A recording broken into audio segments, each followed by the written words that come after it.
अस्सलाम वालेकुम स्टूडेंट्स। कैसे हैं आप सब लोग? होप सो ठीक ठाक होंगे।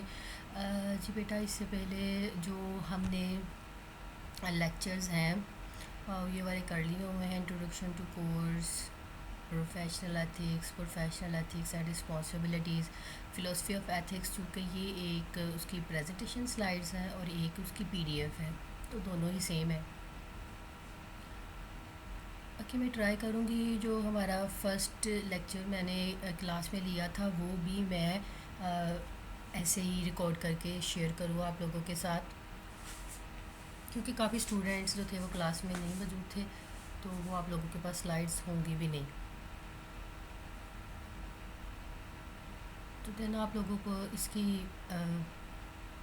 साथ साथ जो है ना प्रिपरेशन करें। बाकी आप लोगों से जी रिक्वेस्ट है कि आप लोगों की क्लास के काफ़ी बच्चे जो हैं वो अटेंडेंस मार्क नहीं करते। देखिए, मेरा इसमें कोई नुकसान नहीं है, आप लोगों का ही है। आप लोग तो घर बैठे भी अटेंडेंस मार्क नहीं करते, क्या बात है ना आप लोगों की। जैसे कि थ्रू आउट वलीद है, उसकी नहीं है किसी चीज़ के अंदर भी अटेंडेंस। और भी मैंने नाम नोट आउट किए हुए हैं। देखिए जी, ये वलीद बच्चा, एहतशाम, ये इन दोनों की तो एक्चुअली होती ही नहीं है ना। इन इन इन दोनों की थ्रू आउट एब्सेंट है, इन दो बच्चों की। तो अब से वो सुन रहे होंगे, तो बेटा मैं यही कह सकती हूँ अटेंडेंस मार्क कर दिया करें, क्योंकि मैं रजिस्टर के ऊपर लगाती हूँ, तो इससे आप लोगों का ही नुकसान है। अब तो मैंने जो अटेंडेंस थी आप लोगों की मार्च की वही है, ठीक है। अब वो एब्सेंट ही रहेगी सारा, मतलब अपने रजिस्टर पे, क्योंकि हमने रेड बॉल पॉइंट के साथ मार्क कर दी हुई है। तो नेक्स्ट के लिए आप लोगों के लिए है कि अगर आप सुन रहे हो या दूसरे बच्चे भी सुन रहे हैं ना, जीआर सीआर, तो वो आप उन दोनों को इन्फॉर्म कर दें जो नहीं लगा रहे ना अटेंडेंस, थ्रू आउट एब्सेंट है उनकी। और एक बात, जो स्टूडेंट्स अपने प्रोजेक्ट्स नहीं अपने सुपरवाइज़र को दिखा रहे, ठीक है, वो अपने लिए खुद इशू क्रिएट कर रहे हैं। सो रेगुलरली तो नहीं, मैक्सिमम वीक्स में 2 टास्क तो आप लोग कहें कि मैम हमें ये वाला टास्क जो है वो हम आपको कंप्लीट करके देंगे, हमें जो है असाइन कर दें डॉक्स एन के ऊपर, ठीक है। बाकी अब वो हर किसी टीचर का अपनी मर्ज़ी है कि वो किस तरीके से उसका जो है बैकअप रखेगी अपने पास। लेकिन आप लोगों का फ़र्ज़ बनता है कि खुद कहे, टीचर आपका सर्वेंट नहीं लगा हुआ कि वो आपसे कहे कि जी मुझे काम चेक करवाओ, ठीक है। ये आप लोगों का प्रोजेक्ट है, आप लोगों ने अपने सुपरवाइज़र को फोर्स करना होता है कि मैम हमारा काम चेक करें। ओके जी स्टूडेंट्स, ये तो आप लोगों की थोड़ी सी इन्फॉर्मेशन के लिए, ताकि आप लोग थोड़ा सा मतलब फोकसली होकर काम करना शुरू कर दें। चलिए जी, अपना लेक्चर स्टार्ट करते हैं। Professional issues in IT, ethical decision making. देखिए जी, इश्यूज़ तो इश्यूज़ ही होते हैं, खा वो किसी भी फील्ड के अंदर हो। तो हमारी डिसीजन मेकिंग ही सबसे पहले जो होती है इन्फेक्टेड होती है, इसी से तो हमारे इश्यूज़ जो हैं वो जनरेट होते हैं।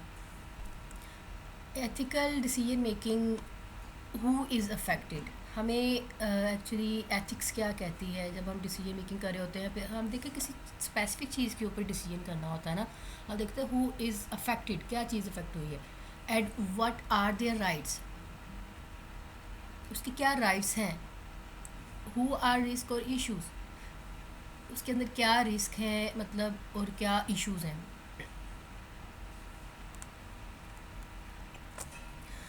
तो डियर स्टूडेंट्स, रिस्क और इश्यूज़ मेनली इन दोनों में क्या डिफरेंस है?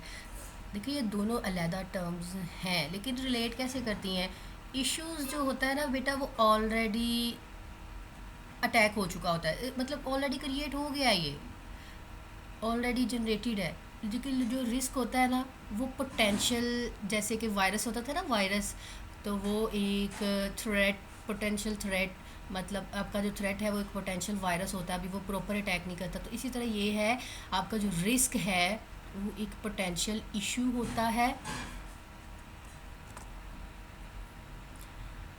ये जो रिस्क होता है ये आपका पोटेंशियल इशू होता है, मतलब ये कि मे और may not be occur, may be occurred in positive और negativity terms, what happens in reality.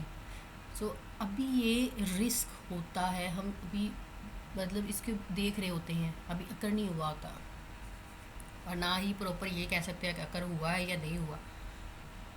What are benefits, क्या बेनिफिट है आपके एथिकल डिसीजन मेकिंग के, व्हाट एक्शंस आर पॉसिबल, और उससे रेलिवेंट आपके क्या एक्शंस हैं जो हमें करने चाहिए apply, what are responsibilities of actors, और इसमें जो आप लोग हैं, हम ह्यूमंस हैं, हमारी क्या रिस्पॉन्सिबिलिटीज़ हैं, या फिर कोई भी पर्सन है जिसके ऊपर ये एक्शन परफॉर्म करना है, कोई पर्सन होगा, कोई भी टारगेट होगा, उस एक्टर का क्या रोल है, उस एक्टर की क्या रिस्पॉन्सिबिलिटीज़ हैं, क्या जिम्मेदारियाँ हैं, what are ethically acceptable choices, और अगर वो एक्टर्स हैं, एक्शंस पॉसिबल लगाने ही हैं तो हमें उसके लिए क्या एथिकल जो है चॉइसेस चूज़ करनी है,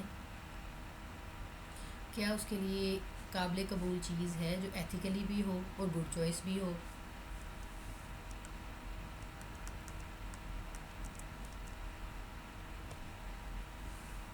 वाई एथिकल मॉडल्स थ्योरीज, क्यों क्यों भैया एथिकल मॉडल्स और थ्योरीज क्यों हम लेते हैं। No formula to solve ethical problem, actually हमारे पास कोई फार्मूला नहीं होता, हम ये कहें कि जी एथिकल प्रॉब्लम करोगे तो ये फार्मूला लगाओ मैथमेटिक्स की तरह और उसको सॉल्व आउट कर लो, ऐसा नहीं होता। एथिक्स तो आपके रूल्स हैं, आपके लॉ हैं, आपके कवानीन हैं। Ethics help us not only in distinguishing between rights and wrong. Ethics क्या करता है, हमें सपोर्ट देता है, मदद करता है, किस चीज़ की, ना ही सिर्फ इस चीज़ पे परखने के लिए कि क्या गलत है क्या सही है, बल्कि लेकिन हमें ये भी बताता है why and on what grounds,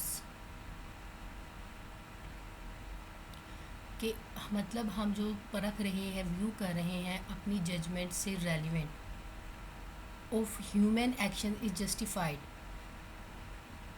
ना सिर्फ हमें ये गलत और सही के बारे में बताता है, बल्कि हमें इस चीज़ का भी इल्म देता है कि जो हमारी जजमेंट है वो क्यों है और क्या वो राइट है, क्या वो हमारी जजमेंट बिल्कुल ह्यूमन एक्शन से रेलिवेंट है, क्या वो जस्टिफाइड है।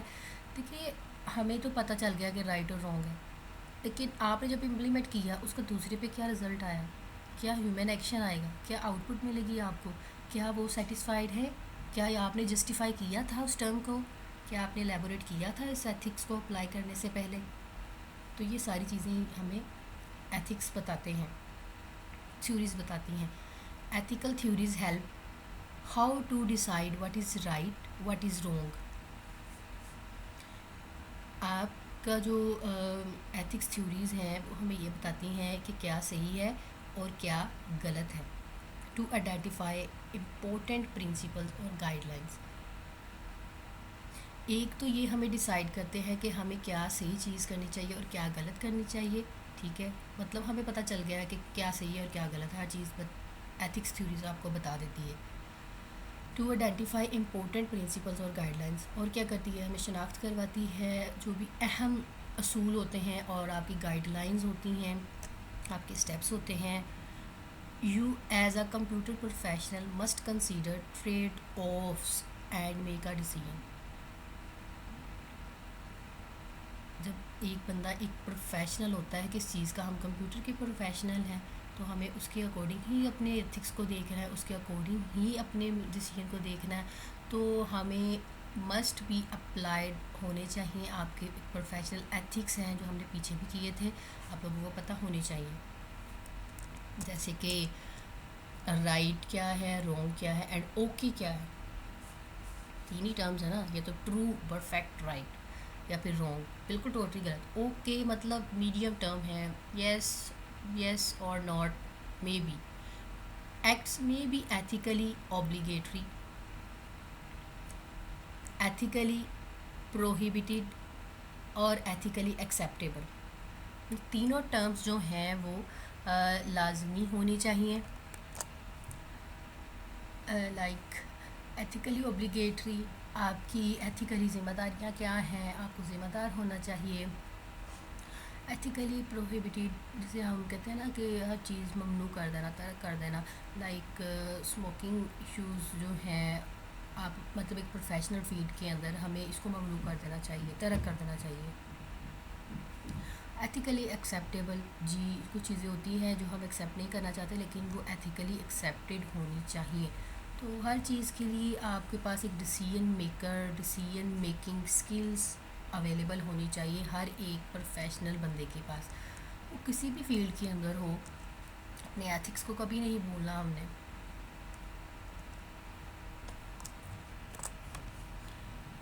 And now factors affecting our behaviour. Factors तो इफ़ेक्ट करते हैं ना, ख्वाह वो कोई भी लेवल हो, सोशल लेवल हो, बायोलॉजिकल लेवल हो, हमारा प्रोफेशनल लेवल हो। At biological level behaviour is directed by the drives for food, shelter and care, love. हमें पता है कि हम किस चीज़ की तरफ अट्रैक्ट होते हैं। कोई भी प्रोफेशनल लाइफ में होता है ना, उसको अगर बायोलॉजिकल फैक्टर बड़े अच्छे मिले ना तो उसका दिल करेगा वहाँ भी रह के काम करने को। हम कैसे अफेक्ट करते हैं, फूड दे दिया, शेल्टर कर दिया एंड केयर, लव, अब मतलब ये सारी चीज़ें उसको फूड तो पता चल गया, shelter it's not a biggest term, ये मतलब आप उसको हर चीज़ की सिक्योरिटी प्रोवाइड करनी है, जिसे हम इन एडवांस टर्म पनाह के वर्ड में कहते हैं, पनाह प्रोवाइड करना अच्छे से, मतलब हर चीज़ की सिक्योरिटी।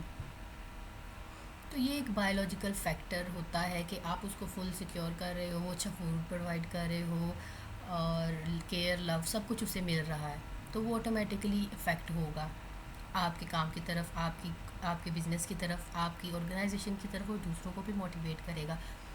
एट सोशल लेवल, अब सोशल लेवल के ऊपर कैसे अफेक्ट होता है आपका behaviour, we behave according to a variety of rules that flow from government.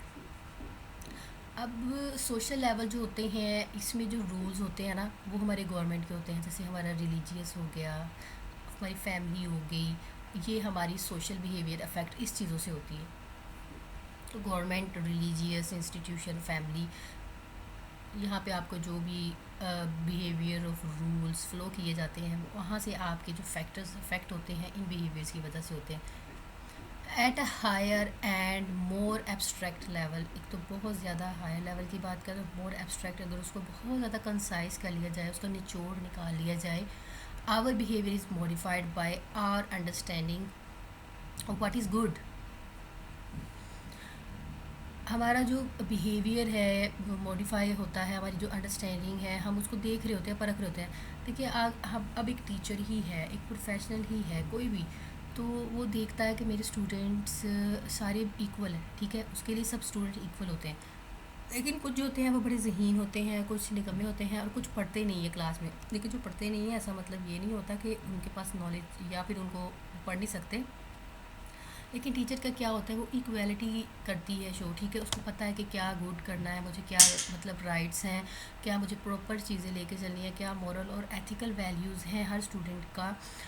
मतलब दिल नहीं दुखाना होता, ऐसे ही होता है ना। लेकिन इट डजेंट मीन कि स्टूडेंट अब क्या करें कि खैर है, टीचर कौन सा हमारा दिल दुखाता है तो हमने पढ़ना ही नहीं है, नहीं। अगर वो आपके साथ इस तरह बिहेवियर शो कर रहा है तो वो आपको मौका दे रहा है कि आप अपने आप को ग्रूम करके उनके सामने लेके आओ कि मैं भी मैडम कुछ कर सकता हूँ।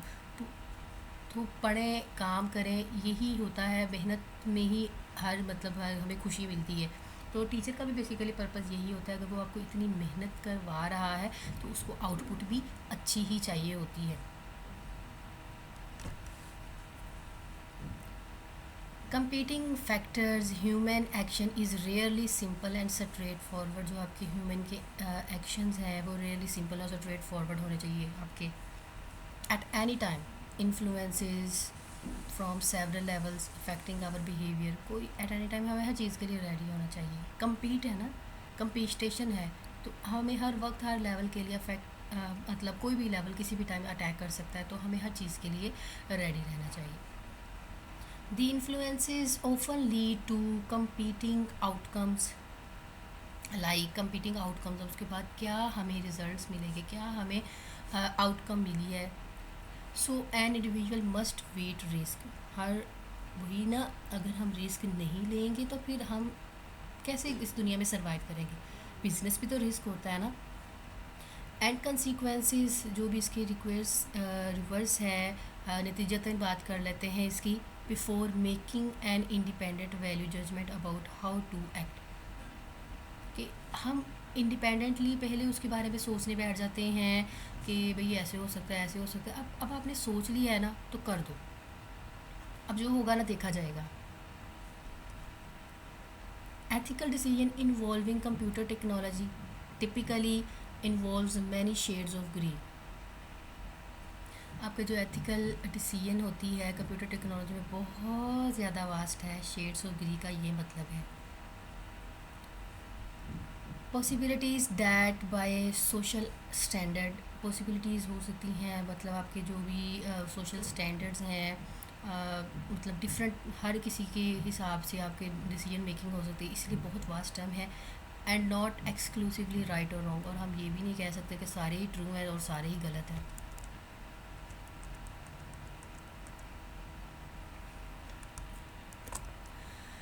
जी स्टूडेंट्स, इतना ही लेक्चर आप लोगों का काफ़ी है. और ये रियल लाइफ में हमें एथिकल डिसीजन अपनी लाइफ में इम्प्लीमेंटेशन अप्लाई करनी है लाजमी. ठीक है, इस सब्जेक्ट का पर्पस, मकसद आप लोगों को समझना है. ट्राई करें कि आप लोग अपनी प्रोफेशनल सीवीज़ बनाओ.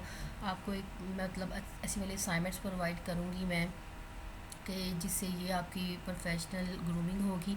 और अभी तक मुझे उन सिनेरियोज़ के आंसर्स नहीं मिले. ठीक है, आप लोगों को मैंने कहा भी था जो भी सिनेरियोज़ हैं उसका अपने वर्ड के अंदर मतलब क्या चीज़ एथिकली होनी चाहिए. अगर कंपनी ऑर्गेनाइजेशन कर रही है, किसी ने भी सिंगल एक बंदा भी नहीं है जिसने रिस्पॉन्स दिया. आई नो आप लोगों के प्रोजेक्ट्स हैं, लेकिन इस सब्जेक्ट में मार्क्स लेने हैं कि नहीं लेने. तो यह चीज़ साथ साथ चलती है. यही नहीं है कि हम सिर्फ ई की तरफ होके बैठ जाते हैं. तो बेटा ये तो आप लोगों को लास्ट देखना चाहिए ना. हर हर मतलब हम क्या करते हैं, सारा वज़न लास्ट सेमेस्टर में डाल देते हैं प्रोजेक्ट का. तो ऐसा भी नहीं होना चाहिए. अब करना है तो प्रोजेक्ट्स भी करना है और सब्जेक्ट्स भी पढ़ने हैं. तो दोनों चीज़ों के लिए बेस्ट विशेज़ हैं आप लोगों के लिए. और अपने सुपरवाइज़र के साथ प्रॉपर कंसर्न करें. ये आप लोगों के लिए कल नुकसानदेह हो सकता है. मैं बार बार आप लोगों को कह रही हूँ, मैंने पहले भी लेक्चर से पहले भी गाइड की है, अब भी कर रही हूँ. जो कंसल्ट नहीं कर रहा अपने सुपरवाइज़र से, सुपरवाइज़र ने उसका एंड पे साथ नहीं देना, फिर वो अपने ग्रेड्स का या फेल होने का ज़िम्मेदार खुद होगा. मैं आप लोगों को डरा नहीं रही, मैं आप लोगों को सिर्फ़ और सिर्फ गाइडलाइन दे रही हूँ. ठीक है जी स्टूडेंट्स, लेक्चर नंबर 5 था. ठीक है, इसको पढ़ लीजिएगा. Decision makings in IT. अपना बहुत सारा ख्याल रखिएगा. अल्लाह हाफिज़.